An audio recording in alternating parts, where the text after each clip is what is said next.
ಕೋಲಾರ ಲೋಕಸಭಾ ಕ್ಷೇತ್ರದಲ್ಲಿ ಚುನಾವಣೆಯ ಕಾವು ಏರ್ತಾ ಇದೆ. ಕಾಂಗ್ರೆಸ್ನಿಂದ ಕೆ.ವಿ. ಗೌತಮ್, ಜನತಾದಳದಿಂದ ಮಲ್ಲೇಶ್ ಬಾಬು ಕಣದಲ್ಲಿ ಪ್ರಮುಖವಾಗಿದ್ದಾರೆ. 2019ರಲ್ಲಿ ಬಿಜೆಪಿ ಗೆದ್ದುಕೊಂಡಿದ್ದಂಥ ಈ ಕ್ಷೇತ್ರವನ್ನು ಮೈತ್ರಿಯ ಕಾರಣಕ್ಕೋಸ್ಕರ ಈ ಬಾರಿ JDSಗೆ ಕೊಟ್ಟಿದೆ. ಈ ಕ್ಷೇತ್ರದ ವ್ಯಾಪ್ತಿಯಲ್ಲಿ 8 ವಿಧಾನಸಭಾ ಕ್ಷೇತ್ರಗಳು ಬರ್ತವೆ. ಇದರಲ್ಲಿ 5 ಕ್ಷೇತ್ರಗಳನ್ನು ಕಾಂಗ್ರೆಸ್ ಗೆದ್ದುಕೊಂಡಿದೆ. ಇದರಲ್ಲಿ 3 ಕ್ಷೇತ್ರಗಳನ್ನು JDS ಗೆದ್ದುಕೊಂಡಿದೆ. 2 MLCಗಳು ಕಾಂಗ್ರೆಸ್ನವರಿದ್ದಾರೆ, ಒಬ್ಬ MLC JDSನವರಿದ್ದಾರೆ. ಇಂಥ ಒಂದು ಕ್ಷೇತ್ರದಲ್ಲಿ ಈಗ ಏನು ಮತದಾರ ಪ್ರಭು ಯಾವ ರೀತಿಯಾದಂಥ ಅಭಿಪ್ರಾಯ ವ್ಯಕ್ತಪಡಿಸಿದ್ದಾರೆ ನನ್ನದನ್ನ ಕೇಳೋಣ ಬನ್ನಿ. ಈ ಸರಿ ಯಾರು ಓಟ್ ಹಾಕ್ಬೇಕು ಅಂತಿದ್ದೀರಿ? ಕಾಂಗ್ರೆಸ್ಗೆ ಹಾಕ್ತೀವಿ ಸರ್. ಯಾಕೆ 5 ಗ್ಯಾರಂಟಿ ಕೊಟ್ಟಿದ್ದಾರೆ ಅಂತ ಕಾಂಗ್ರೆಸ್ಗೆ ಹಾಕ್ತಿದ್ರಾ? ಅವ್ರು ಕೊಟ್ಟಿಲ್ಲ ಅಂದ್ರೂ ಅವ್ರಿಗೆ ಹಾಕೋದು. ಯಾಕೆ ಬಿಜೆಪಿ ಅವರು, ಮೋದಿ ಅವರು? ಸರ್ ಬಿಜೆಪಿ ಅಂತಂದ್ರೆ ಕೋಲಾರ್ಗೆ ಅದು ಏನು ಮಾಡಿದಾರೋ ನಮ್ಗೆ ಗೊತ್ತಿಲ್ಲ. ಅದು ಬರೀ ಅದು ಇದು ಅಂತ ಹಿಂದೂ ಮುಸ್ಲಿಮ್ಸ್ ಅಂತಾನೆ ಬರೀ ಬಂದಿದ್ದದು. ಅದಕ್ಕೋಸ್ಕರ ಬೇಸೆತ್ತಿ ಕಾಂಗ್ರೆಸ್ಗೆ ಹಾಕೋದು. ಸರ್ ಈ ಸರಿ ನಿಮ್ಮ ಓಟ್ ಯಾವ ಪಕ್ಷಕ್ಕೆ? ಸರ್ ನಮ್ಮ ಓಟ್ ಬಂದು ಬಿಜೆಪಿಗೆ ಸರ್, JDS. JDS. ಹೌದು. ಯಾಕೆ ಬಿಜೆಪಿಗೆ ಯಾಕೆ ಆಗ್ತಾ ಇಲ್ಲ? ಬಿಜೆಪಿನೇ ಅಲ್ಲ JDS. ಈಗ ನಮ್ಮ ಕ್ಯಾಂಡಿಡೇಟ್ ಇವಾಗ ಬಿಜೆಪಿ ಇದೆ ತಾನೆ. ಕಾಂಗ್ರೆಸ್ ಅವರು 5 ಗ್ಯಾರಂಟಿ ಕೊಟ್ಟಿದ್ದಾರೆ, ಬಡವ್ರಿಗೆ ಅನುಕೂಲ ಮಾಡಿದ್ದಾರೆ ಅಂತ ಹೇಳ್ತಾರೆ. ಹೌದಾ ಸರ್? ಈಗ ಕಾಂಗ್ರೆಸ್ ಅವ್ರು ಮಾಡಿದ್ರೆ ಅವ್ರು ಅಪ್ಪಂದ ಯಾವ್ದನ್ನ ಇದ್ದು ಕೋಟ್ಯಾನ್ ಕೋಟಿ ಎತ್ಕೊಂಬಂದು ಅವ್ರು ನಮಗೇನನ್ನ ಕೊಟ್ಟಿದ್ರೆ ಏನೋ ಫ್ರೀಗ ಕೊಡ್ತಾವ್ರ ಅಂತಾರ. ಇಲ್ಲಿ 10 ರೂಪಾಯಿ ಕೊಟ್ಟು 20 ರೂಪಾಯಿ ನಮ್ಮ ತಲೆ ಮೇಲೆ ಹಾಕ್ಸ್ತಾವ್ರೆ. ಸಾಯಂಕಾಲ 1 ಕ್ವಾರ್ಟರ್ ಎಣ್ಣೆ ಹಾಕ್ತಾ ಇದ್ರೆ ಅದ್ರ ಮೇಲೆ 50 ರೂಪಾಯಿ 1 ಕ್ವಾರ್ಟರ್ ಜಾಸ್ತಿ ಮಾಡಿದ್ದಾರೆ. ಎಲ್ಲಿ ಬಂತಿದ್ದು? 1 kg ಬೇಳೆ ತಗೊಬೇಕಂದ್ರೆ ಅದ್ರ ಮೇಲೆ ಇದಾಗಿದೆ. 100 ರೂಪಾಯಿ ಅಂಗಡಿಯಲ್ಲಿ ಸಾಮಾನು ತಗೊಂಡ್ರೆ ಅದಕ್ಕೆ 10 ರೂಪಾಯಿ ನಾವೇ ಕಟ್ಟಬೇಕು ಟ್ಯಾಕ್ಸ್. ಯಾವ್ದು ಫ್ರೀಗ ಕೊಟ್ಟಿರೋದು? ಅಲ್ಲ, ಏನು ಕೊಟ್ಟಿದ್ದಾರೆ ಇವ್ರು ಫ್ರೀಗ ಅನ್ನೋದು ನಮ್ಗೆ ಬೇಕದು. ಹಾಕಲ್ಲ ಸರ್ ನಾವು, ಹಾಕದೆ ಬಿಜೆಪಿ. ಈ ಸಲ ನಿಮ್ಮ ಓಟ್ ಯಾರಿಗೋಸ್ಕರ ಹಾಕ್ತಾ ಇದ್ದೀರಿ? ಅಣ್ಣ ಮೋದಿ ಪಕ್ಕ ಬಿಜೆಪಿನ. ಯಾಕೆ ಈ ಸರಿ ಬಿಜೆಪಿಗೆ ಹಾಕ್ತಾ ಇದ್ರಿ ಓಟು? ಅಣ್ಣ ಯಾವತ್ತು ಬಿಜೆಪಿಗೆ ಹಾಕ್ಬೇಕಣ್ಣ. ಯಾಕೆ? ಅದು ಬಂದ್ರೆ ನಮ್ಮ ಕರ್ನಾಟಕ ಚೆನ್ನಾಗಿರೋದು. ಈ ಕಾಂಗ್ರೆಸ್ ಅವ್ರು 5 ಗ್ಯಾರಂಟಿ ಕೊಟ್ಟವರಲ್ಲ ಅಣ್ಣ, ಗ್ಯಾರಂಟಿ ಕೊಟ್ರೆ ಅದು ಆಗೋದಿಲ್ಲ ಅಣ್ಣ. ಏನಿದ್ರು ಬಿಜೆಪಿ ಅಣ್ಣ ಕನ್ಫರ್ಮ್. ಈ ಸರಿ ನಿಮ್ಮ ಓಟ್ ಯಾರಿಗೆ ಹಾಕ್ತಿದ್ದೀರಿ ಕೋಲಾರದಲ್ಲಿ? ಓಟು ಕಾಂಗ್ರೆಸ್ಗೆ ಓಟ್ ಹಾಕ್ತೀವಿ ಸರ್. ಯಾಕೆ ಕಾಂಗ್ರೆಸ್ಗೆ ಯಾಕೆ ಓಟ್? ಸರ್, ನಮ್ಮ ಭಾರತ ದೇಶದಲ್ಲಿ ಇರ್ತಕ್ಕಂಥ ಪ್ರತಿಯೊಬ್ಬ ವ್ಯಕ್ತಿನೂ ಏನಾದರೂ ಒಂದು ಸ್ವಾಭಿಮಾನ ಅನ್ನೋದಿದ್ರೆ, ನಾವು ಈ ದೇಶದಲ್ಲಿ ಹುಟ್ಟಿದೀವಿ ಅನ್ನೋ ಒಂದು ನಾಗರಿಕತೆ ಏನಾದರೂ ಅವ್ರಿಗಿದ್ರೆ, ನೈತಿಕತೆ ಇದ್ದರೆ ಕಾಂಗ್ರೆಸ್ ಪಕ್ಷಕ್ಕೆ ಓಟ್ ಹಾಕಲೇಬೇಕು ಸರ್. ಅಲ್ಲ, ಮೋದಿ ಭದ್ರತೆ ಮತ್ತು ರಾಮನ ದೇವಸ್ಥಾನ ಅಂತಾರಲ್ಲ ಭಾಳ ಜನ. ಸರ್, ರಾಮರ ದೇವಸ್ಥಾನ, ಮೋದಿ ಭದ್ರತೆ ಅಂತ ಸರ್. ಹಾಗಾದ್ರೆ ಸ್ವತಂತ್ರ ಬಂದು 75 ವರ್ಷ ಆಯಿತು. 75 ವರ್ಷದಿಂದ ನಮ್ಮ ಭಾರತ ದೇಶದಲ್ಲಿ ಯಾವ ಜನಗಳು ವಾಸ ಮಾಡ್ತಾನೆ ಇಲ್ವಾ? ಅವ್ರಿಗೆ ಸ್ವತಂತ್ರವಾಗಿ ಬದುಕ್ತಾ ಇಲ್ವಾ? ಅವ್ರು ಉದ್ಯೋಗ ಮಾಡ್ತಾ ಇಲ್ವಾ? ಅಥವಾ ಅವ್ರಿಗೇನು ಸರ್ಕಾರಿ ಸೌಲಭ್ಯಗಳು ಸಿಗ್ತಾ ಇಲ್ವಾ ಸರ್? ನಮ್ಮ ಭಾರತ ದೇಶದಲ್ಲಿ ಇರ್ತಕ್ಕಂಥ ಪ್ರತಿಯೊಬ್ಬ ಪ್ರಜೆನೇನು 75 ವರ್ಷದಿಂದ ಏನಿಲ್ಲ ಹುಟ್ಟಿ ಬೆಳೆದಿದ್ದಾರೋ ಅವ್ರಿಗೇನಾದರೂ ಸ್ವಾಭಿಮಾನ ಅನ್ನೋದಿದ್ರೆ ಕಾಂಗ್ರೆಸ್ ಪಕ್ಷಕ್ಕೆ ಓಟ್ ಹಾಕಲೇಬೇಕು ಸರ್. ನಮ್ಮ ಓಟ್ ಮೋದಿಗೆ ಸರ್. ಕಾಂಗ್ರೆಸ್ ಅವ್ರು ಗ್ಯಾರಂಟಿ ಕೊಟ್ಟಿದ್ದೀನಿ ಅದೆಲ್ಲ ಇಲ್ಲ. ದೇಶ ಒಳ್ಳೇದಾಗಬೇಕು ಅಂದರೆ ದೇಶಕ್ಕೋಸ್ಕರ ಓಟ್ ಹಾಕ್ತೀವಿ. ಈ ಸರಿ ನಿಮ್ಮ ಓಟ್ ಯಾರಿಗೆ ಹಾಕ್ಬೇಕು? ಬಿಜೆಪಿಗೆ ಸರ್. ಏನು ರೀಸನ್ ಏನು? ದೇಶಕ್ಕೆ ಮೋದಿ ಬೇಕಲ್ವಾ, ಮೋದಿಗೋಸ್ಕರ ಬಿಜೆಪಿ. ಆಗಸ್ಟ್ 15ಗೆ ರಿಪಬ್ಲಿಕ್ ಡೇಗೆಲ್ಲ ಫ್ಲಾಗ್ ಹಾಕೊಂಡ್ಬಿಡೋದಲ್ಲ. ನಮ್ಮ ದೇಶ ಚೆನ್ನಾಗಿರ್ಬೇಕಂದ್ರೆ ಮೋದಿಜಿ ಬಂದರೆ ಚೆನ್ನಾಗಿರುತ್ತೆ, ಎಲ್ಲರಿಗೂ ಅನುಕೂಲ ಮಾಡ್ತಾರೆ. ಈ ಸರಿ ಯಾರು ಓಟ್ ಹಾಕ್ಬೇಕು ಅಂತಿದ್ದೀರಿ? ಕಾಂಗ್ರೆಸ್ ಆಗ್ಬೇಕಂತಿದ್ರಿ. ಯಾಕೆ ಕಾಂಗ್ರೆಸ್ ಅವರು ಓಟ್ ಅಂತಾರೆ, ಬಿಜೆಪಿ ಅವರು ದೇಶ ಧರ್ಮ ಅಂತೆಲ್ಲ ಮಾತಾಡ್ತಾರೆ.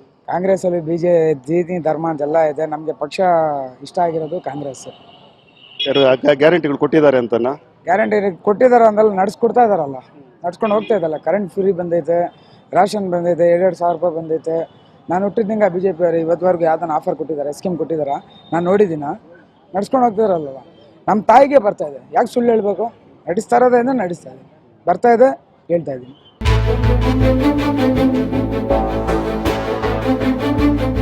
ಸರ್, ಈ ಸರಿ ನಿಮ್ಮ ಓಟ್ ಯಾರಿಗೆ? ಸರ್, ಈ ಸರಿ ನಮ್ಮ ಓಟು ಕಾಂಗ್ರೆಸ್ಗೆ ಹಾಕಬೇಕು ಅಂದ್ಕೊಂಡಿದ್ದೀವಿ ನಾವೆಲ್ಲ. ಯಾಕೆ ಕಾಂಗ್ರೆಸ್ಗೆ ಯಾಕೆ ಹಾಕ್ತಾ ಇದ್ದೀರಿ? ಸರ್, ಸುಮಾರು ವರ್ಷಗಳಿಂದ ನಾವು ನಮ್ಮ ತಾತ, ನಮ್ಮ ಮುತ್ತಜ್ಜೆ ಅವ್ರ ಕಡೆಯಿಂದನೂ ಅದು ಕಾಂಗ್ರೆಸ್ ಅಂದರೆ ಅದೊಂದು ಬೆಂಬಲ ನಮಗೆ. ಈ ಸಂವಿಧಾನ ಉಳಿವಿಗಾಗಿ ಆಗ್ಬೋದು, ಮತ್ತು ಜನಸೇವೆಗಾಗ್ಬೋದು, ಈಗ ಮಾಡ್ತಾ ಇರ್ತಕ್ಕಂಥ ಕೆಲವೊಂದು ಸಹಕಾರ ಸಂಸ್ಥೆಗಳಿಂದ ಮಾಡಿರ್ತಕ್ಕಂಥ ಅವರ ಒಲವು ಮತ್ತು ಎಲ್ಲ ತುಂಬ ಚೆನ್ನಾಗಿದೆ. ಮಹಿಳೆಯರಿಗಾಗಿ ಪ್ರವಾಸ ಫ್ರೀ ಅಂತ ಅದನ್ನು ಅನುಕೂಲ ಆಗ್ತಾಯಿದೆ ಮಹಿಳೆಯರಿಗೆ. ಮತ್ತು ನೆನ್ನೆ ತಾನೇ ಕೆಲವು ಮಹಿಳೆ ಕೂಡಿಟ್ಟು ಹಣದಲ್ಲಿ ಒಂದು ಫ್ರಿಜ್ ಅಂದ್ಕೊಂಡಿದ್ದಾರೆ ಅಂತ ಹೇಳ್ಬಿಟ್ಟು. ಇದು ಎಷ್ಟು ಮಾತ್ರ ನಮಗೆ ಒಂಥರ ಹೆಮ್ಮೆ ಅಲ್ವಾ? ನಮಗೆ ಕಾಂಗ್ರೆಸ್ ಪಕ್ಷ ಅಂದರೆ ನಮಗೆ ಬೆಂಬಲ ಮತ್ತು ನಮ್ಮ ಸಹಕಾರ ಕೂಡ ನಾವು ಕಾಂಗ್ರೆಸ್ಗೆ ಮಾಡಬೇಕು ಅಂದ್ಕೊಂಡು. BJPಗೆ ನಾವು ಓಟು. ಕಾಂಗ್ರೆಸ್ ಅವರು 10 ಸತಿ ಗೆದ್ರೂ ಏನೂ ಮಾಡಿಲ್ಲ. ಕೋಲಾರ್ಗೆ ಯಾವುದೇ ಇಂಪ್ರೂವ್ಮೆಂಟ್ ಮಾಡಿಲ್ಲ. ರೈಲ್ವೇದು ಇದು ಬಂದಿತ್ತು, ವೀಲ್ಸ್ ಮಾಡೋದು, ಅದನ್ನು ಕೂಡ ಬೇರೆ ಇದಕ್ಕೆ ಎತ್ಕೊಂಡು ಹೊರಟೋಗಿದ್ದಾರೆ. ಏನೂ ಮಾಡಿಲ್ಲ ಕೋಲಾರ್ಗೆ. ಚರಂಡಿಗಳಿಲ್ಲ, ದೊಡ್ಡ ಡಬಲ್ ರೋಡ್ಗಳಿಲ್ಲ, ಏನೂ ಇಲ್ಲ. 70 ವರ್ಷದಿಂದ ಹೆಂಗಿದೆ ಕೋಲಾರ, ಹಂಗೆ ಇದೆ. ನಾವು ನಂಬಿರೋರೇ 9 ವರ್ಷದಿಂದ 14 ವರ್ಷ ಏನು ಮಾಡಿಲ್ಲ. ಇನ್ನು ಹೊಸಬ್ರು ಕರ್ಕೊಂಬಂದು ಅವ್ರಿಗೆ ನಾವು ಓಟು ಹಾಕ್ಬಿಟ್ಟು ಅವನೇನು ಮಾಡ್ತಾನೆ ಗೊತ್ತು. MLA ಇಲ್ವಾ, ಎಲ್ಲಿದ್ದಾನೆ ಅವನು ಗೊತ್ತಿಲ್ಲ, ಯಾರಿಗೂ ಗೊತ್ತೇ ಇಲ್ಲ ಮನುಷ್ಯ ವ್ಯಕ್ತಿ ಯಾರು ಅಂದ್ಬಿಟ್ಟು. ನೋಟಲ್ಲಿ ಕೂಡ ಇವಾಗ ಅದಕ್ಕೂ ಲೆಕ್ಕಕ್ಕೆ ತಗೊಂಬಲ್ಲ.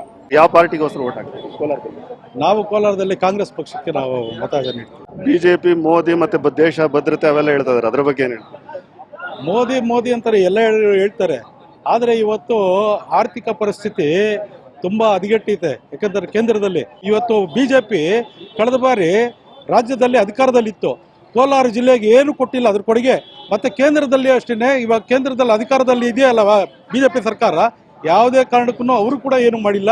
ಇವತ್ತು ಸಿದ್ದರಾಮಯ್ಯನವರು 5 ಭಾಗ್ಯಗಳನ್ನು ಕೊಟ್ಟಿದ್ದಾರೆ, ದುಡಿದಂತ ನಡೆದಿದ್ದಾರೆ. ಆದರೆ ಕೋಲಾರದಲ್ಲಿ ಯಾಕೆಂತಂದ್ರೆ ಇವತ್ತು KH ಮುನಿಯಪ್ಪನವರು ಸುಮಾರು 30 ವರ್ಷಗಳ ಕಾಲ ಇಲ್ಲಿ ಅಧಿಕಾರದಲ್ಲಿ ಆಡಳಿತ ನಡೆಸಿದ್ರು. ರೈಲ್ವೆ ಇವತ್ತು ನ್ಯಾರೋ ಗೇಜ್ನಿಂದ ಬ್ರಾಡ್ ಗೇಜ್ ಪರಿವರ್ತನೆ ಮಾಡಿದ್ದು KH ಮುನಿಯಪ್ಪನವರ ಅವಧಿಯಲ್ಲಿ. ಮತ್ತೆ ಚತುಷ್ಪಥ ರಸ್ತೆ ಇವತ್ತು KR ಪುರದಿಂದ ನಂಗ್ಲಿವರೆಗೂ ಮಾಡಿದ್ದು KH ಮುನಿಯಪ್ಪನವರ ಅವಧಿಯಲ್ಲಿ.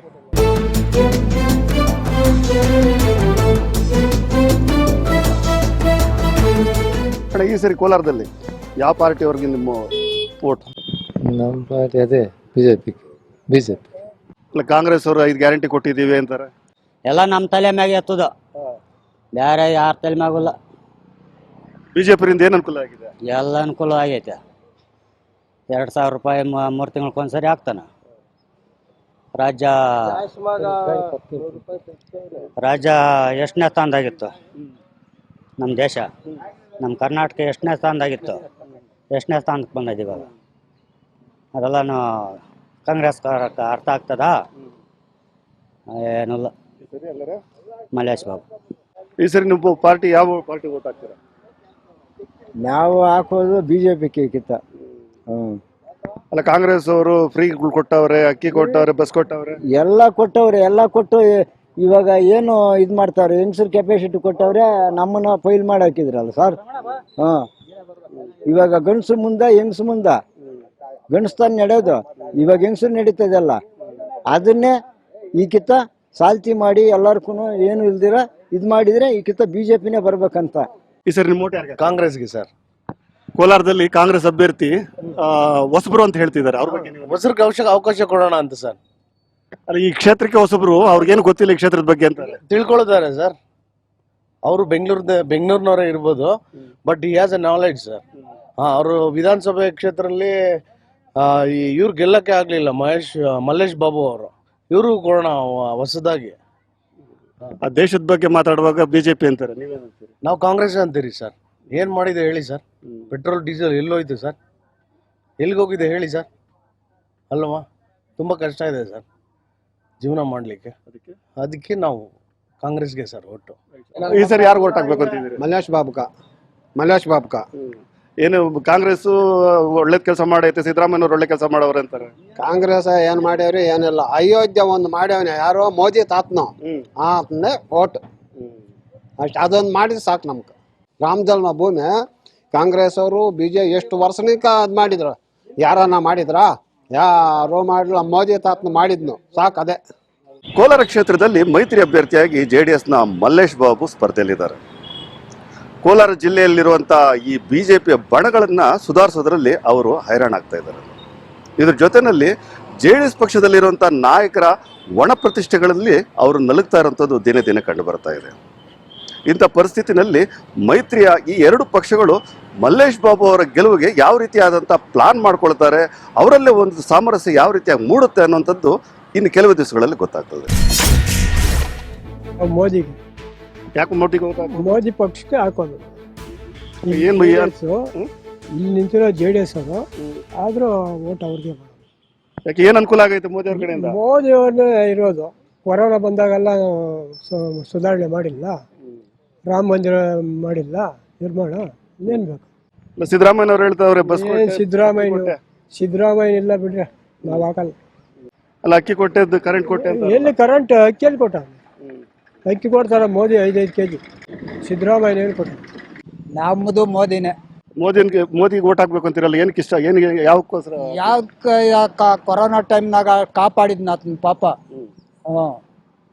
ಎಷ್ಟು ಕೋಟಿಗಳು ಹಾಕ್ಯವನೆ ಅದಕ್ಕ. ಅಣ್ಣ, ಈ ಸರಿ ನೀವು ಓಟ್ ಯಾರಿಗೆ ಹಾಕ್ತೀವಿ? ಸರ್ ನಾವು ಕಾಂಗ್ರೆಸ್ ಓಟ್ ಹಾಕ್ತೀವಿ ಸರ್. ಏನಣ್ಣ, ಕಾಂಗ್ರೆಸ್ ಇಂದ ಆಗಿರೋ ಅನುಕೂಲಗಳೇನು? ಸರ್ ಇದು 5 ಗ್ಯಾರಂಟಿಗಳು ಜಾರಿ ಮಾಡಿದೆ ಸರ್. ಸಿದ್ದರಾಮಯ್ಯವರು ಒಳ್ಳೆ ಮುಖ್ಯಮಂತ್ರಿ ಆಗಿದ್ದಾರೆ. ಅವರು ಬಡವರಿಗೆ ಮತ್ತು ಮಹಿಳೆಯರಿಗೆ ಮತ್ತು ಬಡವರಿಗೆ ಒಳ್ಳೆ ಅನುಕೂಲ ಮಾಡಿದೆ ಸರ್. ಅದರಿಂದ ನಾವು ಕಾಂಗ್ರೆಸ್ಗೆ ವೋಟ್ ಮಾಡ್ತಾ ಇದ್ದೀವಿ. ಈಗ ನರೇಂದ್ರ ಮೋದಿ ರಾಮನ ದೇವಸ್ಥಾನ ಕಟ್ಟಿದ್ದಾರೆ ಅಂತ, ಅದೆಲ್ಲ ನಮಗೂ ರಾಮ ಸರ್. ಅದೆಲ್ಲ ಇದು ಸುಳ್ಳು ಹೇಳ್ಕೊಂಡು ಈ ದೇಶನ ಹಾಳು ಮಾಡ್ತಾ ಇದ್ದಾರೆ ಸರ್ ಅವರು. ಅದರಿಂದ ಏನು ಉಪಯೋಗನೇ ಇಲ್ಲ. ನಿರುದ್ಯೋಗ ಬಂತು, ಅದರಿಂದ ಏನು ಉಪಯೋಗ ಇಲ್ಲದ. ಅದರಿಂದ ನಾವು ಕಾಂಗ್ರೆಸ್ ನೆಚ್ಚಿ ಕಾಂಗ್ರೆಸ್ ಕೊಟ್ಟು ಮಾಡ್ತೀವಿ ಸರ್. ಈ ಸರಿ ಎಲೆಕ್ಷನ್ ಬಂದಿದೆ, ಯಾರು ಓಟ್ ಹಾಕ್ಬೇಕು ಅಂತಿದ್ರೆ? ಯಾರಿಗೊಬ್ರಿಗೆ ಆಗ್ಬೇಕಷ್ಟೇ. ಯಾಕಮ್ಮ, ಏನು ಅಷ್ಟೊಂದು ಬೇಜಾರು ಯಾಕೆ? ಬೇಜಾರಂದ್ರೆ ನೋಡಿ ಸರ್, ಒಬ್ರು ಗೆಲ್ಸಿದೀವಿ, ತಗೊಂಬಂದು ಈ ತರ ರೋಡ್ಗಳಾಗ ನಿಂತ್ಕೊಬೇಕು. ನಾವ್ಯಾಕೆ ಫ್ರೀ ಬಸ್ಗಳು ಹಾಕವ್ರೆ? ಏನಕ್ಕೆ ಬಸ್ಗಳು ಫ್ರೀ? ಏನೋ ಇಂಥವ್ರಿಗಾದ್ರೆ ಫ್ರೀ ಹಾಕ್ಬೇಕು, ನಮ್ಮಂಥವ್ರಿಗೆ ಏನಕ್ಕೆ ಹಾಕ್ಬೇಕು ಅವರು? ಅಷ್ಟೇ ಅಲ್ಲ, ಎಲ್ಲಾನು ರೇಟ್ ಮಾಡಾಗವ್ರೆ, ಏನೇನು ರೇಟು ಇನ್ನು ಜಾಸ್ತಿ ಮಾತ್ರ ಬೇಜಾರು. ಯಾಕೆ ಸುಮ್ಮನೆ ತಲೆ ಕೆಡ್ಸ್ಕೊಂಡು? ನಾಳೆ ಆಟೋಗಳು ಬರ್ತಾ ಇತ್ತು, ಆರಾಮಾಗಿ ಹೋಗ್ತಾ ಇದ್ವಿ. ಇವಾಗ ಆಟೋಗಳಿಲ್ಲ ನೋಡಿ, ಫ್ರೀ ಬಸ್ ಕಾಯ್ಕೊಂಡಿರ್ಬೇಕು. ಪಾಪ ಅವರು ದುಡ್ದು ತಿಂತಾ ಇದ್ರು, ಇವಾಗ ಅವ್ರು ಬರೋದೇ ಇಲ್ಲ. ಅವ್ರದ್ದು ನೋಡ್ಕೊತಾ ಇದ್ದಾರೆ ಅಷ್ಟೇ ಏನೇನು ಮಾಡಬೇಕು ಅನ್ನೋದು. ಬಟ್ ಇವಾಗಿನ ದೇಶದ ಭದ್ರತೆ ಹೇಳ್ಕೊಂಡ್ರೆ ತುಂಬ ಕಡಿಮೆನೇ ಇದೆ. ನೋಡಬೇಕು ಅಂದರೆ ತುಂಬ ಕಾನ್ಸಂಟ್ರೇಷನ್ ಜಾಸ್ತಿ ಕೊಡಬೇಕಾಗಿದೆ, ಎಸ್ಪೆಷಲಿ ಸಾಮಾನ್ಯ ಪ್ರಜೆಗಳ ಮೇಲೆ. ಕೆಲವೊಬ್ರು ತುಂಬ ಕಡಿಮೆ, ಮೀನ್ಸ್ ದೊಡ್ಡವ್ರು ಆಗ್ತಾನೆ ಇದ್ದಾರೆ. ಬಟ್ ಇನ್ನು ಕೆಳಗಡೆ ಇಳಿತಾ ಇರೋರು ಕೆಳಗಡೆ ಇಳಿತಾನೆ ಇದ್ದಾರೆ. ಎಕನಾಮಿ ಬೆಳೀತಾ ಇದ್ದಾನೆ, ಇಲ್ಲ ಅಂತ ಹೇಳ್ತಾ ಇಲ್ಲ. ಬಟ್ ಏನಂದ್ರೆ ಅವ್ರು ದುಡ್ಕೊತಾ ಇದ್ದಾರೆ. ಬಟ್ ನಮ್ಮಂತ ಚಿಕ್ಕ ವ್ಯಾಪಾರಿಗಳು ಹೇಳಿ ಕೆಳಗಡೆಗೆ ಕೆಳಗಡೆಗೆ ಬರ್ತಾನೆ ಇದ್ದಾರೆ. ಸೊ ಅದನ್ನೇ ಸ್ವಲ್ಪ ಕಾನ್ಸಂಟ್ರೇಷನ್ ನಮ್ಮ ಕಡೆನೂ ಕೊಡಬೇಕು, ಸಾಮಾನ್ಯ ಪ್ರಜೆಗಳ ಕಡೆನೂ ಕೊಡಬೇಕು. ಎಲೆಕ್ಷನ್ ಹೆಂಗಿದೆ?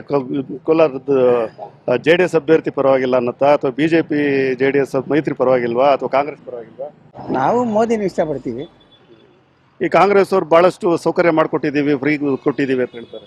ಅದು ನಮ್ಮ ಏರಿಯಾದಲ್ಲಿ ನಮ್ಮ ಫ್ರೆಂಡ್ ಇರೋದು, ಅವರು ಬೇಕು ನಮಗೆ. ನಮ್ಮ ಸ್ಟೇಟಲ್ಲಿ ತಾಲೂಕಲ್ಲಿ ಅವರೇ ಬೇಕು. ನಮ್ಮ ದೇಶ ತಗೊಂಡ್ರೆ ಮೋದಿ ಬೇಕು. ಮೋದಿ ಸರ್ಕಾರದಿಂದ ಏನು ಅನುಕೂಲ ಆಗಿದೆ ನಮಗೆ?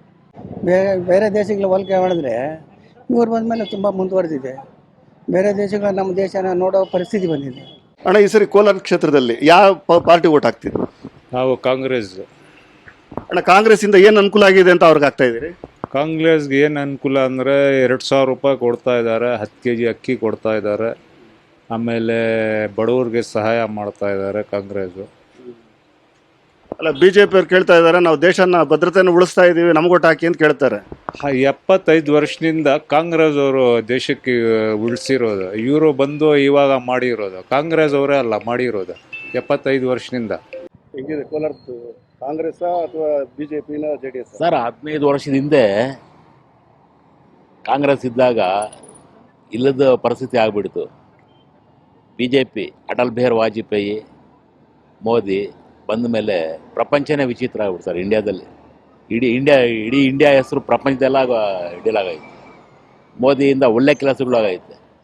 ರೈಲ್ವೆ ಡಬಲ್ ಆಯಿತು, ಕರೆಂಟ್ ಆಯಿತು, Bengaluru to Chennai double, NH ಪರ್ಗಳೆಲ್ಲ ಡಬಲ್ ಮಾಡಿಬಿಟ್ರು. ಯಾರೂ ಮಾಡಿಲ್ಲ, ಎಲ್ಲ ಮಾಡಿದ್ದೆ BJP JDS ಒಂದಾಗಿದೆ ಕೋಲಾರ ಜಿಲ್ಲೆಯಲ್ಲಿ. ಅದರಿಂದ ಎಲ್ಲ JDS ಮಲ್ಲೇಶ್ ಬಾಬು ಅವರು ಈ ಸಾರಿ ವಿನ್ ಆಗ್ತಾರೆ 100%. ಕೋಲಾರದಲ್ಲಿ ಕಾಂಗ್ರೆಸ್ ಗೆಲ್ಬಹುದಾ ಅಥವಾ ಬಿಜೆಪಿ ಗೆಲ್ಬಹುದಾ? ಬಿಜೆಪಿನೇ ಗೆಲ್ಲಿ, ಕಾಂಗ್ರೆಸ್ ಅಂತೂ ಬೇಡವೇ ಬೇಡ. ಅಲ್ಲ, 5 ಗ್ಯಾರಂಟಿಗಳು ಕೊಟ್ಟವ್ರೆ, ಅದ್ರಲ್ಲಿ ಹೆಣ್ಮಕ್ಳಿಗೆ ಅನುಕೂಲ ಆಗಂತದ್ದು ಕೊಟ್ಟವ್ರೆ. ಅಯ್ಯೋ, ಅದು ಬೇಡವೇ ಬೇಡ. ಅದು ಕೊಟ್ಟೆ ಇವಾಗ ತುಂಬಾ ಕಷ್ಟ ಆಗಿದೆ ಜನಗಳಿಗೆ. ಬೇಡ, ಅದು ಅನುಕೂಲನೇ ಬೇಡ ನಮ್ಗೆ. ಬಟ್ ಇದು ರೋಡ್ಗಳಂತೆ ನೀರುಗಳು ಅದೆಲ್ಲ ಸ್ವಲ್ಪ ಅನುಕೂಲ ಮಾಡಿಕೊಟ್ರೆ ಸಾಕು. ಬಸ್ ಫ್ರೀ ಕೊಟ್ಟವ್ರೆ, ಕರೆಂಟ್ ಫ್ರೀ ಕೊಟ್ಟವ್ರೆ, 2,000 ರೂಪಾಯಿ ಕಾಸು ಕೊಡ್ತಾವ್ರೆ. ಅಯ್ಯೋ, 2,000 ರೂಪಾಯಿ ಬೇಡವೇ ಬೇಡ. 2,000 ಕೊಟ್ಟಿದ್ದು ಸಾಕು, ರೇಟ್ಗಳು ಜಾಸ್ತಿ ಆಗಿದ್ದು ಸಾಕು. ಅದು ಇದೇ ಬೇಡ. ಮೊದ್ಲು ಹೆಂಗಿತ್ತು ಹಂಗೆ ಇರ್ಲಿ. ಬಟ್ BJP ಗೆದ್ರೆ ಒಳ್ಳೇದು, ಕಾಂಗ್ರೆಸ್ ಬೇಡ. ಈ ಸರಿ ನೀವು ಯಾವ ಪಕ್ಷಕ್ಕೆ ಓಟ್ ಹಾಕ್ಬೇಕು ಅಂತಿದ್ದೀರಿ ಕೋಲಾರದಲ್ಲಿ? ಸರ್, ನಾವು ಕಾಂಗ್ರೆಸ್ ಪಕ್ಷಕ್ಕೆ ಓಟ್ ಹಾಕ್ಬೇಕಂತ ಇದ್ದೀವಿ ಸರ್. ಅದೇನು ಕಾಂಗ್ರೆಸ್ ಇಂದ ನಿಮ್ಗೆ ಏನು ಅನುಕೂಲ ಆಗಿದೆ? ಸರ್, ಮೋದಿ ಅವರು ವರ್ಷಕ್ಕೆ 2 ಕೋಟಿ ಉದ್ಯೋಗನ ಕೊಡ್ತೀನಿ ಅಂತ ಹೇಳಿದರು. ಯಾರಿಗೂ ಕೊಟ್ಟಿಲ್ಲ ಉದ್ಯೋಗ. ಎಲ್ಲರೂ ಡಿಗ್ರಿ ಹೋಲ್ಡರ್ಸ್ ಏನು ಮಾಡ್ತಾರೆ, ಕೆಲಸ ಕೊಡ್ದರೆ ಪಕೋಡ ಮಾರಕ್ಕೆ ಹೋಗಿ ಅಂತ ಹೇಳ್ತಾರೆ. ನಮ್ಮ ಕಾಂಗ್ರೆಸ್ ಪಕ್ಷದ ರಾಹುಲ್ ಗಾಂಧಿ ಅವರು ಏನು ಹೇಳಿದ್ದಾರೆ, ಅವರು ಭಾಷಣ ಹೊಡಿತಾ ಇಲ್ಲ, ಪುಂಗ್ ಹೇಳ್ತಾ ಇಲ್ಲ. 90 ಲಕ್ಷ ಜನರಿಗೆ ಉದ್ಯೋಗವನ್ನು ಅವ್ರ ಸರ್ಕಾರ ಬಂದರೆ ಕೊಡ್ತೀನಿ ಅಂತ ಹೇಳಿದ್ದಾರೆ. ಅವ್ರ ಮೇಲೆ ನಮಗೆ ಭರವಸೆ ಇದೆ. ಯಾಕಂದರೆ ಕರ್ನಾಟಕದಲ್ಲಿ 5 ಗ್ಯಾರಂಟಿಯನ್ನು ಘೋಷಿಸಿದರು. ವಿತಿನ್ 10 ತಿಂಗಳ ಅವಧಿಯಲ್ಲಿ ಅದನ್ನೆಲ್ಲ ಪೂರೈಕೆ ಮಾಡಿದ್ದಾರೆ. ನಮಗೆ ನಂಬಿಕೆ ಇದೆ. ನಾನು ಒಬ್ಬ ಡಿಗ್ರಿ ಹೋಲ್ಡರು, ನಮಗೂ ಕೆಲಸದ ಅವಶ್ಯಕತೆ ಇರ್ತದೆ. ಅದಕ್ಕಾಗಿ ನಮಗೆ ಭರವಸೆ ಇದೆ, ಆ ಪಕ್ಷಕ್ಕೆ ಗೆದ್ದರೆ ನಮಗೆ ಉದ್ಯೋಗ ಸಿಗುತ್ತೆ ಅನ್ನೋ ಭರವಸೆ ನಮಗಿದೆ ಸರ್. ಈ ಸರಿ ಕೋಲಾರಲ್ಲಿ ಏನು ಕಾಂಗ್ರೆಸ್ ಅಥವಾ JDS? ಕೋಲಾರದಲ್ಲಿ ಕಾಂಗ್ರೆಸ್ ಇಲ್ಲ, JDS BJP ಒಂದಾಗಿರೋದ್ರಿಂದ ಮಲ್ಲೇಶ್ ಬಾಬುಗೆ ಅನುಕೂಲ. ಅವ್ರ ತಂದೆ IAS ಆಫೀಸರ್ ಆಗಿದ್ರು. ಆಮೇಲೆ ಬಂಗಾರಪೇಟೆ ಕ್ಷೇತ್ರದಲ್ಲಿ ಕಡಿಮೆ ಅಂತರದಲ್ಲಿ ಸೋತಿರೋದು, ಖಾಲಿ 2,000 ಓಟ್ ತಗೊಂಡು ಗೆಲ್ತಾರೆ. ಅಲ್ಲ, 2 ಸರಿ ಅಸೆಂಬ್ಲಿಯಲ್ಲಿ ಸೋತವ್ರಿಗೆ 8 ಕಾನ್ಸ್ಟಿಟ್ಯೂನ್ಸಿಗಳಲ್ಲಿ ಓಟ್ ಹಾಕ್ತಾರ ಸರ್. ಇನ್ನು 8 ಕಾನ್ಸ್ಟಿಟ್ಯೂನ್ಸಿ ಯಾಕೆ ಟಿಕೆಟ್ ಕೊಟ್ರಂದ್ರೆ 3 JDS ಇದೆ ನಮ್ದು. ಶ್ರೀನಿವಾಸಪುರ ಇದೆ, ಶಿಲ್ಘಟ್ಟ ಇದೆ, ಮುಳಬಾಗಿಲಿದೆ. ಬಂಗಾರಪೇಟೆನ JDS ಭದ್ರಕೋಟೆ JDSಗೆ ಕೊಟ್ಟಿರೋದು. ಕೋಲಾರದಲ್ಲಿ ಏನು JDS ಅಭ್ಯರ್ಥಿ ಒಬ್ರು ಇದ್ದಾರೆ, ಕಾಂಗ್ರೆಸ್ ಅಭ್ಯರ್ಥಿ ಒಬ್ರು ಇದ್ದಾರೆ. ಈ ಸರಿ ಯಾರಿಗೆ ನಿಮ್ಮ ಓಟ್ ಹಾಕ್ಬೇಕು ಅಂತ ಇಷ್ಟಪಟ್ಟಿದ್ದೀರಿ? JDS ಅಭ್ಯರ್ಥಿ ನಮ್ಮ ಲೋಕಲ್ ಮಾಲೂರು ಬಂಗಾರಪೇಟೆ ತಾಲೂಕವರು ಮಲ್ಲೇಶ್ ಬಾಬು 2 ಸಲ ಸೋತವ್ರೆ ಪಾಪ MLAಗಿಂತೂ. 3ನೇ ಸಲ ಅವ್ರಿಗೆ ಯಶಸ್ವಿ ಮಾಡೋಣ ಅಂತ ನಾವು ಬಯಸ್ತಾ ಇದ್ದೀವಿ. JDS ಅಂತ BJP ಮೋದಿ ನೋಡಿ ಓಟ್ ಹಾಕ್ರಿ, ರಾಮ ಮಂದಿರ ನೋಡಿ ಓಟ್ ಹಾಕಿ ಅಂತ ಅವ್ರೆ. ಇಲ್ಲ ಸರ್, ನಮ್ಮ ಲೋಕಲ್ ಅವರು ಇಷ್ಟು ದಿವಸ ಮುನ್ಷಾಮಣ್ಣಕ್ಕಿದ್ರೆ ಮುನ್ಷಾಮಣ್ಣಕ್ಕೆ ಓಟ್ ಹಾಕಿದ್ರಿ.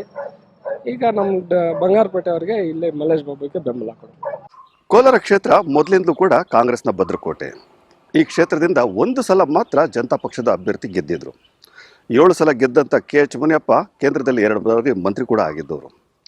ಈ ಸಲ ತಮ್ಮ ಮಳಿನಿಗೆ ಟಿಕೆಟ್ ಕೊಡಿಸ್ಬೇಕು ಅನ್ನೋ ಅವರ ಪ್ರಯತ್ನವನ್ನು ಅವರದೇ ಪಕ್ಷದ ಈ ಜಿಲ್ಲೆಯ ಮುಖಂಡರು ವಿಫಲ ಮಾಡೋದರಲ್ಲಿ ಯಶಸ್ಸು ಕಂಡರು. ಕಡೆಗೂ ಹೈಕಮಾಂಡ್ ಅವರು ತಮ್ಮದೇ ಆದಂಥ ಅಭ್ಯರ್ಥಿ KV ಗೌತಮ್ ಅವ್ರನ್ನ ಕೋಲಾರ ಜಿಲ್ಲೆಗೆ ಅಭ್ಯರ್ಥಿ ಮಾಡಿ ಕಳಿಸ್ಕೊಟ್ಟಿದ್ದಾರೆ. ಗೌತಮ್ ಅವ್ರನ್ನ ಗೆಲ್ಲಿಸ್ಕೊಂಬರೋದಕ್ಕೆ 2 ಬಣಗಳಿಗೆ ತಾಕೀತು ಮಾಡಿದ್ದಾರೆ.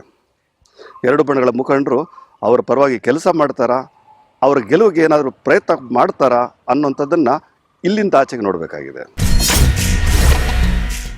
ಕೋಲಾರ ಕ್ಷೇತ್ರದಲ್ಲಿ ಈ ಸರಿ ಯಾವ ಅಭ್ಯರ್ಥಿ ಗೆಲ್ಬಹುದು ಅಂತ ಅನ್ಸುತ್ತೆ? ಮಲ್ಲೇಶ್ ಬಾಬು ಗೆಲ್ತಾರೆ ಸರ್. ಯಾತಕ್ಕೆ? ಅವರು ಸ್ಥಳೀಯರು 2 ಸರಿ ಬಂಗಾರಪೇಟೆಯಲ್ಲಿ MLA ಆಗಿ ನಿಂತು 2 ಬಾರಿ ಸೋತಿರ್ತಾರೆ. ಸ್ವಲ್ಪ ಅನುಕಂಪ ಇದೆ, ಸ್ಥಳೀಯರು ಬೇರೆ ಒಂಥರ ವ್ಯಕ್ತಿ ಒಳ್ಳೆ ಗುಣ ಇದೆ, ಅವ್ರನ್ನ ಆಯ್ಕೆ ಮಾಡ್ತಾರೆ. ಈ ಕಾಂಗ್ರೆಸ್ ಅವ್ರಿಗೆ ಭಾಳಷ್ಟು ಸವಲತ್ತುಗಳು ಕೊಟ್ಟಿದ್ದೀವಿ, ನಮ್ಗೆ ಯಾಕೆ ಓಟ್ ಹಾಕಲ್ಲ ಅಂತ ಕೇಳ್ತಾರೆ ಅವರು. ಯಾರಿಗೆ ಸರ್ ಕೊಟ್ಟವ್ರು? ಇವಾಗ ನಮ್ಮೂರಲ್ಲೇ ಕೆಲವೊಂದು 100 ಮನೆ ಇದೆ, 100 ಮನೆಯಲ್ಲಿ ಒಂದು 20 ಮನೆಗೆ ಬರ್ತದೆ ಅಷ್ಟೇ. 100 ಮನೆ ಕೌಂಟ್ ಮಾಡ್ಕೊಂತಾರೆ, ಎಲ್ರಿಗೂ ಕೊಡ್ತಾ ಇದೀವಿ ಅಂತ. ಎಲ್ಲ ಅವ್ರು ದುಡ್ಡು ತಿನ್ಕೊಂಡು ಕೆಲವ್ರು ಕೊಡ್ತಾರೆ, ಕೆಲವ್ರಿಗಿಲ್ಲ. ಈ ಸರಿ ಇದೇ ಬರೋದು, ಮಲ್ಲೇಶ್ ಬಾಬು JDS ಬರೋದು. ಸ್ಥಳೀಯರು ಇವರು ಮಲ್ಲೇಶ್ ಬಾಬು ಅವರು 2 ಸಲ ತುಂಬ ಪ್ರಯತ್ನ ಪಟ್ಟು 2 ಸಲ ಸೋತಿದ್ದಾರೆ. ಇಲ್ಲಿ ಅವರಿಗೆ ನಾವು ಎಲ್ಲ ಒಲವು ಕೊಟ್ಟು ಗೆಲ್ಲಿಸಬೇಕು ಅಂತೇಳಿ ತೀರ್ಮಾನ ಮಾಡಿದ್ದೀವಿ. ಯಾಕಂದ್ರೆ KH ಅವರು ಸತತವಾಗಿ 7 ಸಾರಿ ಗೆದ್ದು ನಮ್ಮ ಕೋಲಾರ ಅಭಿವೃದ್ಧಿ ಏನೂ ಮಾಡಿಲ್ಲ. ಇಲ್ಲಿ ತುಂಬ ಸಮಸ್ಯೆಗಳಿದ್ದಾವೆ. ಇಲ್ಲಿ ಬೆಂಗಳೂರು ಹತ್ತಿರದಲ್ಲಿ ಸಿಟಿ ಇರೋದು 70 ಕಿಲೋಮೀಟ್ರಲ್ಲಿ. ನಾವು ತಿಳ್ಕೊಂಡ್ರೆ ಎಷ್ಟೋ ಸಿಟಿಲಿ ತುಂಬ ಚೆನ್ನಾಗಿದೆ. ನಮ್ಮ ಕೋಲಾರ ಡೆವಲಪ್ಮೆಂಟ್ ತುಂಬಾ ಅಧ್ವಾನ ಆಗಿದೆ. ರಸ್ತೆಗಳಿಲ್ಲ, ಕರೆಕ್ಟಾಗಿ ನೀರು ಅನುಕೂಲ ಇಲ್ಲ, ತುಂಬ ಕೆಲಸ ಓದಿರೋರಿಗೆ ತುಂಬ ಅನುಕೂಲನೂ ಇಲ್ಲ. ಅದಕ್ಕೋಸ್ಕರ ಒಳ್ಳೆ ಕ್ಯಾಂಡಿಡೇಟು, ಒಳ್ಳೆಯವರಾಗಲಿ ಇಲ್ಲಿ ಬಂದು ಒಳ್ಳೆ ಕೆಲಸ ಮಾಡಿದ್ರೆ ಜನ ತೀರ್ಮಾನ ಮಾಡ್ತಾರೆ ಸರ್. ಸರ್, ಈ ಸರಿ ನಿಮ್ಮ ಓಟ್ ಯಾರಿಗೆ ಹಾಕ್ತಾ ಇದ್ದೀರಿ? ಕಾಂಗ್ರೆಸ್ ಪಾರ್ಟಿಗೆ ಆಗ್ತಾ ಇದೆ. ಏನು ಕಾಂಗ್ರೆಸ್ಸಿಂದ ನಿಮ್ಗೆ ಆಗಿರೋ ಅನುಕೂಲ ಏನು? ಕಾಂಗ್ರೆಸ್ಸಿಂದ ಹೋದ ಸಾರಿ ಏನು ಎಲೆಕ್ಷನಲ್ಲಿ ಇವು ಕೊಟ್ಟಿದ್ರು ಗ್ಯಾರಂಟಿಗಳು, 5 ಗ್ಯಾರಂಟಿನೂ ಅಕ್ಕಿ ಆಗಲಿ, 2,000 ಅಮೌಂಟ್ ಆಗಲಿ, ಬಸ್ ಫ್ರೀ ಆಗಲಿ ಎಲ್ಲ ಮಾಡಿ ಇದು ಅವಿದ್ಯಾವಂತರ್ಕ 1,500, ಕೆಲವ್ರಿಗೆ 3,000 ಕೊಟ್ಟು ಇಮಿಡಿಯೇಟಾಗಿ ಬಿಡುಗಡೆ ಮಾಡಿ ಅಭಿವೃದ್ಧಿ ಮಾಡ್ಯಾರೆ.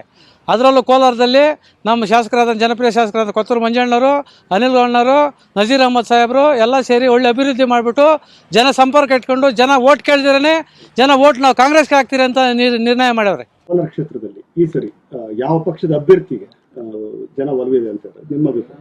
ನನ್ನ ಪ್ರಕಾರ ಇವಾಗ NDA ಅಭ್ಯರ್ಥಿ ಮಲ್ಲೇಶ್ ಬಾಬು ಅವರಿಗೆ ಈ ಕೋಲಾರ ಕ್ಷೇತ್ರದಲ್ಲಿ ಒಲವಿದೆ. 8 ಕ್ಷೇತ್ರಗಳಲ್ಲಿ ಕೂಡ ಏನು ಲೋಕಸಭಾ ಕ್ಷೇತ್ರ ಇದೆ, ಈ ಕ್ಷೇತ್ರ ಇದೆ, ಇಲ್ಲಿ ಬಂಗಾರಪೇಟೆ ಕ್ಷೇತ್ರದಲ್ಲಿ ನಿಂತು 2 ಸರಿ ಸೋತಿದ್ದಾರೆ. ಈ ಕ್ಷೇತ್ರಗಳವರು ಹೆಂಗೆ ಒಪ್ಕೊಳ್ತಾರೆ? ಈಗಾಗಲೇ ಮಲ್ಲೇಶ್ ಬಾಬು ಮೇಲೆ ಸಿಂಪತಿ ಇದೆ.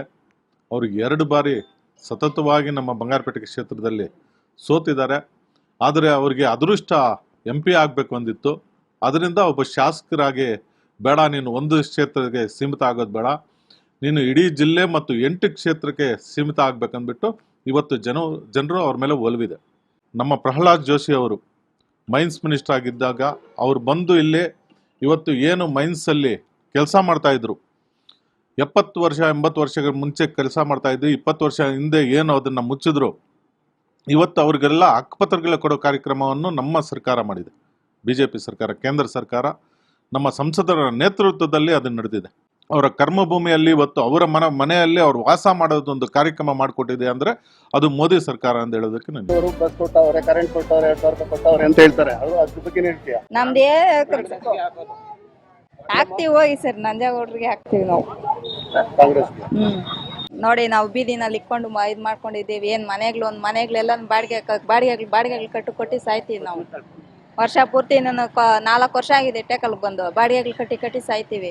ಎಲ್ಲಾನು ಸೈಟ್ಗಳು ಕೊಡ್ತಾರ, ಎಲ್ಲೂ ಕೊಡೋದಿಲ್ಲ, ಒಂದಿಲ್ಲ. ಯಾರನ್ನ ಎಲ್ಲಾನು ಕೊಡ್ಬೋದಲ್ಲ, ಎಲ್ಲ ಇದು ಮಾಡ್ಕೊಡ್ಬೋದು, ಯಾವುದು ಮಾಡ್ಕೊಡೋದಿಲ್ಲ. ಅನುಕೂಲ ಎಲ್ಲ ಚೆನ್ನಾಗಿ ಓಟ್ ಎಲ್ಲ ನಡೆಸ್ಕೊಂಡು ಹೋಗೋದು ಹೆಚ್ಚಲ್ಲ ಸರ್. ಯಾವ್ದು ಬಂದ್ರೆ ಯಾವ್ದು ಚೆನ್ನಾಗಿದ್ರೆ ಅದಕ್ಕೆ ನಾವು ಓಟ್ ಹಾಕ್ಬೇಕು, ಒಳ್ಳೇದ್ ಮಾಡ್ಬೇಕು ಅಷ್ಟೇನೆ. ಸರ್ ನಮ್ಗೆ ಅವಾಗಿಂದ ಕಾಂಗ್ರೆಸ್ ಇರೋದು, ಕಾಂಗ್ರೆಸ್ಗೆ ಹಾಕೋದು. ಯಾವ್ದು ಚೆನ್ನಾಗಿ ಬಂದ್ರೆ ಅದಕ್ಕೆ ನೋಡ್ಕೊಂಡು ನಾವು ಹಾಕ್ತಿವಿ ಅಷ್ಟೇ. ಸರ್ ನಾವು ಇವಾಗ ಕಾಂಗ್ರೆಸ್ ಅಲ್ಲಿ ಇದ್ದೀವಿ, ಮುಂದೆ ನೋಡೋಣ. ಈ ಸರಿ ನಿಮ್ಮ ಓಟ್ ಯಾರಿಗೆ ಸರ್? ನಮ್ಮ ಓಟ್ ಕಾಂಗ್ರೆಸ್ಗೆ. ಕಾಂಗ್ರೆಸ್ ಅವರು ಇದು ಗ್ಯಾರಂಟಿ ಕೊಟ್ಟಿದ್ದಾರೆ ಅಂತಲ್ಲ? ಗ್ಯಾರಂಟಿ ಅಂತ ಅಲ್ಲ, ನಾವು ಅವಾಗಿಂದನೂ ಕಾಂಗ್ರೆಸ್, ಇವಾಗಿಂದನೂ ಕಾಂಗ್ರೆಸ್ಗೆ ಅವರ ಅಭಿಮಾನಿ. ಬಿಜೆಪಿ ಅವರು ಒಳ್ಳೆ ಕೆಲಸ ಮಾಡ್ತಾ ಇದೀವಿ ಅಂತ ಹೇಳ್ತಾರೆ, ಅವ್ರಿಗೆ ಓಟ್ ಕೇಳ್ತಾ ಇದ್ದಾರೆ. ಅವ್ರವ್ರ ಅಭಿಮಾನಿಗಳು ಅವ್ರವ್ರು ಹೇಳ್ತಾರೆ, ಅವ್ರವ್ರು ಇಷ್ಟಪಟ್ಟಿಂದ ಹಂಗೆ ಮಾಡ್ತಾರೆ. ನಮ್ಮ ಹಕ್ಕು ನಾವು ಹಾಕ್ತೀವಿ. ಕಾಂಗ್ರೆಸ್ಗೆ ಸಪೋರ್ಟ್ ಮಾಡ್ತಾ ಇದ್ವಿ ಇವಾಗ ಒಂದು 2 ವರ್ಷದಿಂದ. ಇವ್ರು ಮಾಡ್ತಾರ ಅಭ್ಯರ್ಥಿ ಇವೆಲ್ಲ ನಮ್ಗೆ ಗೊತ್ತಾಗ್ತಾ, ಇದು ಇಷ್ಟನೇ ಆಗ್ತಾ ಇಲ್ಲ, ಇಡಿಸ್ತಾನೆ ಇಲ್ಲ. ಈ ಪ್ರೀನು ಅದು ಇದು ಅದೇ ಈ ಕಾಂಟ್ಯಾಕ್ಟು ಗೌತಮ್ KV ಅಂತ ಇದು ಆಯ್ಕೆ ಮಾಡವ್ರೆ. ಅವ್ರು ಯಾರಂದ್ರೂ ಗೊತ್ತಿಲ್ಲ, ನಮ್ಮ ಇದ್ರಲ್ಲಿ ನಮ್ಮ ಕೋಲಾರದಲ್ಲಿ ಯಾರಂದ್ರೂ ಗೊತ್ತಿಲ್ಲ. ಹೆಂಗಂತ ನಾವು ನಂಬಿ ಅವ್ರನ್ನ ಹಾಕೋದು. ಮಲ್ಲೇಶ್ ಬಾಬು ಅಂದ್ರೆ ಅವ್ರು ಗೊತ್ತಿರೋರು, ಅಂದ್ರೆ ಅವರು ಫೈಟ್ ಮಾಡವ್ರೆ, ನಮ್ಮ ಕಾಂಗ್ರೆಸ್ ಮೇಲೆ ಫೈಟ್ ಮಾಡವ್ರೆ. ಅವ್ರ ಅಭಿವೃದ್ಧಿ ನಮ್ಗೆ ಗೊತ್ತು, ಅವ್ರು ಮಾಡಿರೋ ಸೇವೆ ಅದೆಲ್ಲ ಗೊತ್ತು. ಅವ್ರು ಬಂಗಾರಪೇಟೆಯಲ್ಲಿ ಸೇವೆ ಮಾಡವ್ರೆ, ನಮ್ಗೆ ಗೊತ್ತು. ಅದಕ್ಕೆ ನಾವು ಸಪೋರ್ಟ್ ಮಾಡೋದು ಕಾಂಗ್ರೆಸ್ ಇಲ್ಲ ಅಂದ್ರೆ ಬಿಜೆಪಿನೇ ಮಾಡ್ತಾ ಇದ್ದು. ಹಂಗಾದ್ರೆ ಇವರು ಇವಾಗ ಮಲ್ಲೇಶ್ ಬಾಬುಗೆ ಸಪೋರ್ಟ್ ಮಾಡೋಣ ಅನ್ಕೊಂಡಿದ್ದೀವಿ ಅಷ್ಟೇ. ಸರ್ ಕೋಲಾರದಲ್ಲಿ ಈ ಸರಿ ಯಾವ ಪಕ್ಷಕ್ಕೆ ನೀವು ಓಟ್ ಹಾಕ್ಬೇಕು? ಕಾಂಗ್ರೆಸ್ ಪಕ್ಷಕ್ಕೆ ಓಟ್ ಹಾಕ್ತೀವಿ ಸರ್. ಏನು ಕಾಂಗ್ರೆಸ್ಸಿಂದ ನಿಮ್ಗೇನು ಸೌಕರ್ಯ ಆಗಿದೆ? ನಾವು ಜಾಬ್ ಸಿಗುತ್ತೆ ಕಾಂಗ್ರೆಸ್ಸಿಂದ, ಸ್ವಲ್ಪ ಫೆಸಿಲಿಟೀಸ್ ಐತೆ, ಅದಕ್ಕೋಸ್ಕರ. ಸೆಂಟ್ರಲಲ್ಲಿ ಬಿಜೆಪಿ ಸರ್ಕಾರ ಬರೋದ್ರಿಂದ ಏನು ತೊಂದರೆ ಏನಾಗುತ್ತೆ? ಜಾಬ್ ಸಿಗಲ್ಲ, ತಿರ್ಗಾ ಕಷ್ಟ ಆಗುತ್ತೆ. ಡಿಗ್ರಿ ಸ್ಟೂಡೆಂಟ್ಸ್ಗೆ ಜಾಬ್ ಸಿಗಲ್ಲ, ಅದಕ್ಕೋಸ್ಕರ. ಒಟ್ಟಿನಲ್ಲಿ ಕೋಲಾರ ಲೋಕಸಭೆಯ ಚುನಾವಣೆಯು ಬಹಳ ಇಂಟ್ರೆಸ್ಟಿಂಗ್ ಆದಂಥ ಘಟ್ಟವನ್ನು ತಲುಪಿದೆ. ರಮೇಶ್ ಕುಮಾರ್ ಮತ್ತು KH ಮುನಿಯಪ್ಪ ಅವರ ಬಣ ಕಾಂಗ್ರೆಸ್ ಅಭ್ಯರ್ಥಿಯ ಪರವಾಗಿ ಕೆಲಸ ಮಾಡ್ತಾರ ಅನ್ನೋಂಥ ಕುತೂಹಲ ಇಲ್ಲಿ ಕಾಡ್ತಾ ಇದೆ. ಇದ್ರ ಜೊತೆಯಲ್ಲಿ JDSನ ಅಭ್ಯರ್ಥಿ ಮಲ್ಲೇಶ್ ಬಾಬು ಅವರ ಪರ ಬಿಜೆಪಿ ಬಣಗಳು ಮತ್ತು JDSನಲ್ಲಿರುವಂಥ ಮುಖಂಡರು ಒಗ್ಗಟ್ಟಾಗಿ ಏನಾದರೂ ದುಡಿತಾರ ಅನ್ನೋಂಥದ್ದು ಕೂಡ ಇಲ್ಲಿ ಕಾದು ನೋಡಬೇಕಾಗಿದೆ. ಒಟ್ಟಾರೆ ಕೋಲಾರ ಲೋಕಸಭೆಯ ಚುನಾವಣೆಯ ಒಂದು ಫಲಿತಾಂಶಕ್ಕೆ ಇಲ್ಲಿನ ಜನ ಬಹಳ ಕುತೂಹಲದಿಂದ ಎದುರು ನೋಡ್ತಾ ಇರೋಂಥದ್ದು ಸುಳ್ಳಲ್ಲ. ಕ್ಯಾಮರಾ ಪರ್ಸನ್ ಕಿರಣ್ ಜೊತೆ ಶ್ರೀನಿವಾಸ ಮೂರ್ತಿ, ಪವರ್ TV, ಕೋಲಾರ.